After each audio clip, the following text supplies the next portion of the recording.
Gražus Avenciukas, gerai prižiūrėtas, mašina iš Suomijos.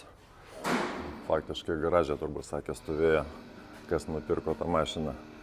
Ir slenkščiai, tai vat juodi, viskas gražu. Net prieki pakaba graži. Lonžeronai va kokie gražus. Ir pamačiau biškį truputį va čia, kur pasikelia automobilis donkratui. Čia kitoje vietoje, galvojau, Suomija. Ar taip gali būti? Pradėjom nurinkinėti mašiną.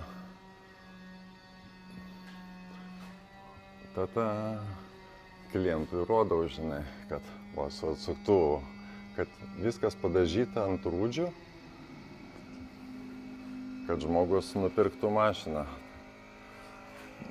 Tai teko ir slenkščius nuimti. Žodžiu, toliau procesas veiks dabar.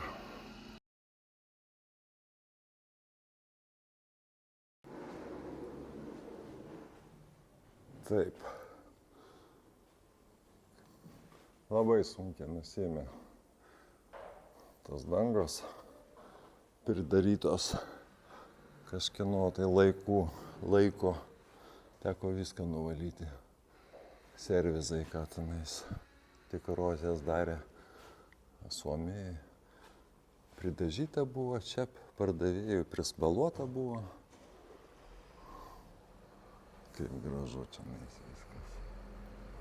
Nu ką, dabar padengsim rūdžių surišėjų. Ir to kitos procedūros. Į pabaigą.